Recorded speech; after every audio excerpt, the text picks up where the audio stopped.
Halo Sobat Spoiler, bagaimana kabarnya? Tentunya Millers doakan baik-baik saja. Jumpa lagi di channel Sektor Spoiler. Pada video kali ini, Millers akan bahas kelanjutan cerita dari Donghua series Swallowed Star episode 174. Sedikit disclaimer, alur cerita dari Donghua ini terdapat perbedaan cerita dan penyesuaian dari novel ke video Donghua aslinya. Untuk itu, jika ada perbedaan alur cerita, tokoh ataupun latar tempatnya harap dimaklumi. Tanpa berlama-lama lagi, langsung saja kita gas ke ceritanya. Di episode sebelumnya, kisah dimulai dengan pertempuran sengit antara Luo Feng melawan Pan Xi. Pertarungan ini bukan sekedar adu kekuatan, melainkan adu strategi tingkat tinggi. Pan Xi melindungi dirinya dengan tanaman merambat berbahan besi serta tanaman merambat peri, menciptakan pertahanan biologis yang hampir tak tertembus. Namun, Luo Feng tak sendirian. Dengan bantuan babata dan kecerdikan luar biasa, ia memanfaatkan pesawat meteorit sebagai senjata tak terduga, menghancurkan jebakan tanaman dan membalikan keadaan. Kemenangan itu tidak hanya membawa kehancuran bagi Pan Xi, tapi juga hadiah luar biasa bagi Luo Feng. Sebuah cairan budidaya langka yang mampu meningkatkan kekuatan tanaman merambat. Harta senilai miliaran logam campuran. Ini menjadi penemuan penting yang akan memperkuat Luo Feng dalam misi-misi selanjutnya. Misi pertama berakhir dengan nilai kepuasan 82%. Sebuah pencapaian yang mengesankan. Namun, Luo Feng tak diberi waktu lama untuk beristirahat.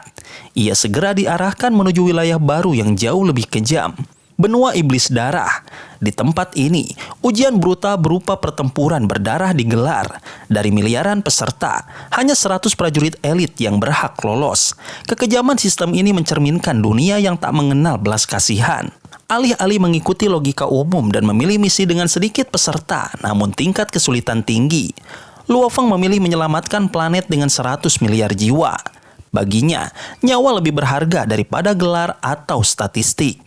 Ia menyimpan para peserta ke dalam dunia penyimpanan miliknya, melindungi mereka dari pembantaian sistematis. Tindakan ini memicu kemarahan para anggota siluman darah. Namun sebelum konflik membesar, Dylan, teman setia Luo Feng, muncul dan menghentikan serangan. Misi kedua berhasil diselesaikan dengan kepuasan sebesar 90%. Ini bukan hanya soal angka, melainkan bukti bahwa Luo Feng tak hanya kuat, tapi juga bijaksana dan berprinsip. Pilihannya mencerminkan keberanian untuk melawan sistem yang tidak adil, serta rasa tanggung jawab atas nyawa yang bahkan tidak dikenalnya. Namun di balik kesuksesan itu, awan gelap mulai menggantung. Luo Feng mendapatkan misi yang lebih pribadi dan menyakitkan, menghukum orang-orang dalam daftar hitam, termasuk ayah kandungnya sendiri. Ia tahu ayahnya bukan penjahat, melainkan korban dari permainan kekuasaan. Kecewa terhadap keluarganya yang menyalahgunakan nama besarnya, Luo Feng justru memerintahkan penangkapan 20 anggota keluarga Luo yang korup, termasuk figur berpengaruh Luo Fuxin. Aksi itu mengguncang galaksi dan menyeret mereka ke pengadilan keluarga.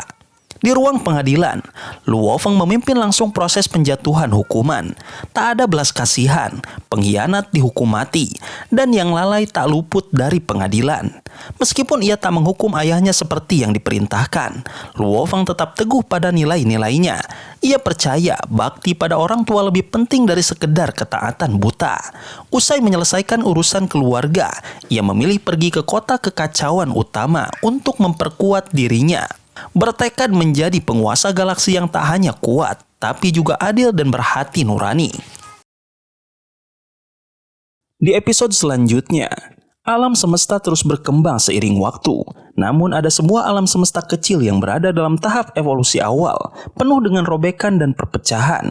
Di ruang ini, energi kristal yang seperti benang mengalir dan diperbaiki, hanya untuk robek lagi, berulang tanpa henti.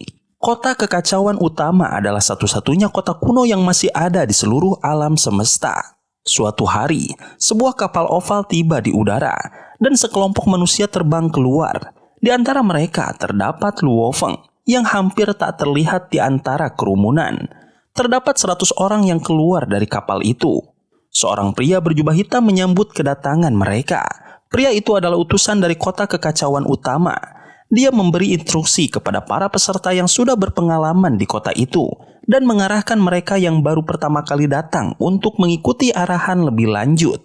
Para peserta yang baru datang mengikuti pria berjubah hitam, sementara sisanya menyebar ke arah yang berbeda. Luo Feng terbang dan mendarat di sebuah jalur luas. Saat dia mengamati sekeliling, dia melihat banyak prajurit yang sedang berlatih di balkon-balkon tinggi. Banyak dari mereka adalah mayat hidup. Dan meskipun ada banyak penguasa sektor di sini, mereka jauh lebih kuat daripada penguasa sektor biasa di luar kota. Luo Feng terkesima melihat tempat ini. Kota kekacauan utama adalah tempat pelatihan yang luar biasa bagi umat manusia. Tempat di mana mereka dapat mengasah kemampuan mereka hingga mencapai tingkat tertinggi. Meskipun kota ini tampak sangat berbeda dengan tempat pelatihan suci ras lain, seperti ras tanduk emas yang hanya memiliki sebidang tanah untuk latihan, kota kekacauan utama menggunakan alam semesta primal sebagai ruang pelatihan. Luo Feng memutuskan untuk memilih tempat tinggal yang dekat dengan gurunya. Setelah beberapa waktu, dia menemukan sebuah kediaman yang tenang, hanya sekitar 1000 km dari rumah gurunya. Dia mengaktifkan sistem tempat tinggal dan menjadi pemilik kediaman itu. Rumah barunya sangat luas, meskipun ada banyak prajurit yang berlatih di balkon. Luo Feng merasa betah di sana. Dia bertekad untuk tinggal di tempat ini lebih dari 1000 tahun. Setiap kali dia duduk di balkon itu, dia merasa terhubung dengan energi alam semesta. Dan keheningan itu memberi ketenangan bagi jiwanya. Luo Feng memulai perenungannya sambil menikmati secangkir teh hangat. Dia mulai merencanakan pelatihan yang akan dilakukan di kota itu. Dia memikirkan semua miliknya, patung dewa binatang, gambar-gambar kuno, teknik ilusi, dan lebih banyak lagi. Ia merencanakan untuk mulai mengembangkan tekniknya sendiri, mempelajari hukum-hukum yang ada dan menerapkannya dalam pertempuran. Dia tahu bahwa teknik pertarungan dan pemahaman hukum adalah dua hal yang berbeda, dan ia harus menguasai keduanya. Setelah merencanakan pelatihannya, Luo Feng memutuskan untuk mengunjungi gurunya, Kaisar Truyan. Begitu sampai di kediaman gurunya, ia menemukan hampir 1000 prajurit yang sedang duduk mendengarkan kelas yang diberikan oleh Kaisar Truyan. Luo Feng memilih untuk duduk di sudut dan tidak mengganggu kelas. Setelah beberapa saat, kelas selesai dan para prajurit memberikan penghormatan kepada gurunya. Luo Feng kemudian mendekati Kaisar Truyan dan menyapa gurunya itu dengan hormat. Mereka berbicara tentang misi yang baru saja diselesaikan oleh Luo Feng. Truyan menunjukkan ketidaksenangannya terhadap beberapa hal dalam misi tersebut, terutama tentang sikap kelompok tertentu yang tidak melindungi orang yang mereka cintai. Ia menekankan pentingnya tetap setia pada keyakinan diri dan tidak membiarkan pandangan orang lain mempengaruhi jalannya. Luo Feng mengagumi semangat dan prinsip gurunya. Setelah berbicara lebih lanjut, Truyan bertanya berapa lama Luo Feng berencana untuk tinggal di kota kekacauan utama. Luo Feng menjawab bahwa ia berencana tinggal di sana sampai mencapai tingkat penguasa sektor. Truyan duduk bersila di atas rumput dan sejenak merenung.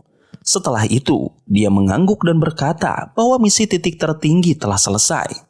Misi lainnya yang tersebar di tingkat penguasa domain hanya memberikan poin kecil.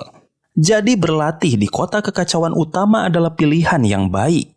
Karena Luo Feng sudah siap berlatih mencapai tingkat penguasa sektor, Kaisar Truyan pun menyiapkan hadiah untuknya. Luo Feng terkejut dan bertanya tentang hadiah itu. Dengan tawa riang, Truyan menjelaskan bahwa sebagai gurunya, sudah sepatutnya dia membantu muridnya, terutama pada periode pelatihan yang sangat penting ini.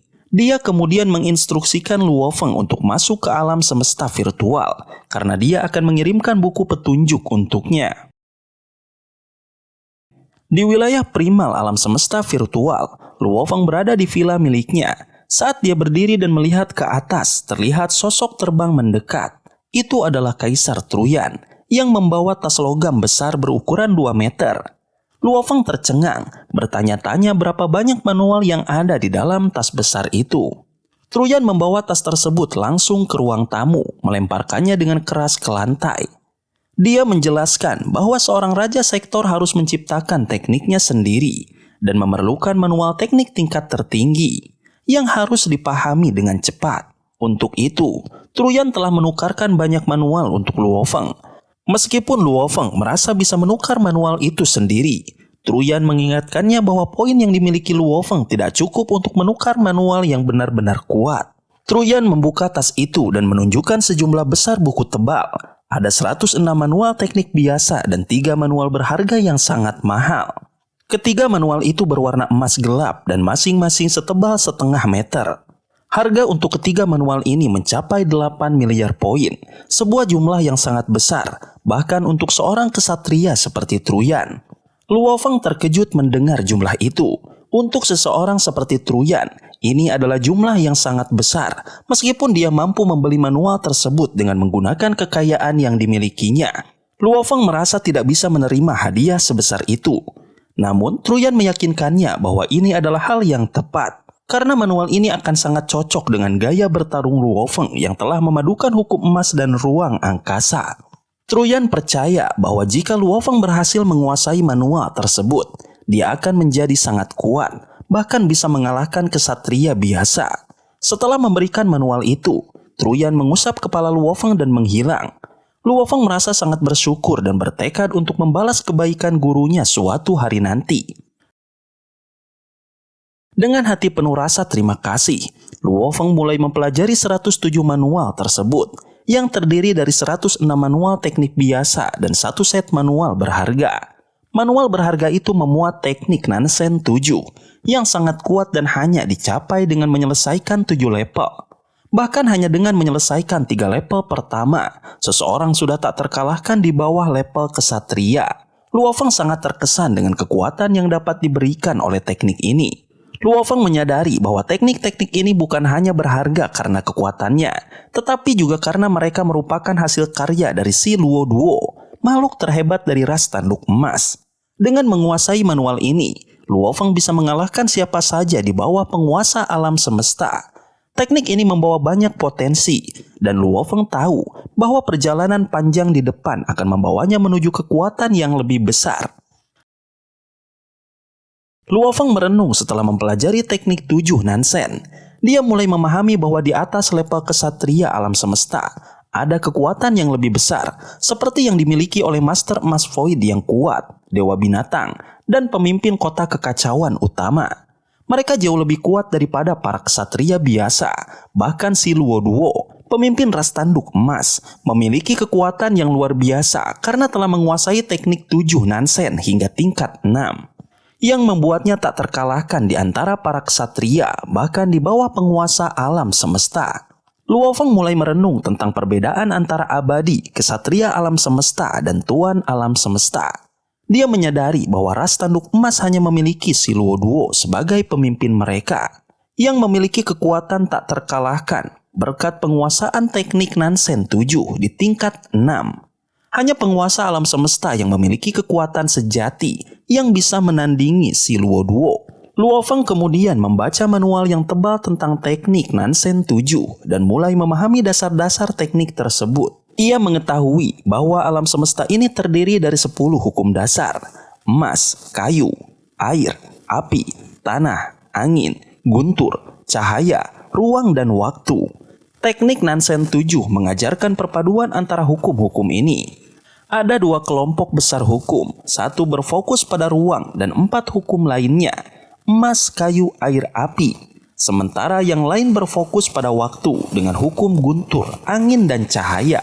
Luo Feng terkejut mengetahui bahwa menggabungkan hukum ruang dengan salah satu dari 5 hukum, emas, kayu, air, api, atau tanah, sudah sangat sulit. Dan berhasil mencapai tingkat kesempurnaan dalam penggabungan ini bisa menjadikan seseorang sebagai penguasa alam semesta. Namun, si Luo Duo percaya bahwa dengan menggabungkan ruang dan emas atau hukum lainnya, seseorang bisa mencapai kekuatan yang bahkan dapat menandingi penguasa alam semesta. Luo Feng merasa semakin terinspirasi dan bersemangat setelah memahami betapa sulitnya perjalanan ini. Meskipun jalannya sangat menantang, dia kini memiliki panduan yang jelas, teknik Nansen 7 dan patung Dewa Binatang yang dia temukan. Patung ini, meskipun lebih kecil dibandingkan dengan patung yang ada di ras tanduk emas, ternyata memiliki kekuatan yang luar biasa karena mengandung perpaduan hukum di dalamnya. Luo Feng mulai merasa bahwa dengan memahami dan menirukan hukum fusi dalam patung ini, dia bisa meningkatkan kekuatannya.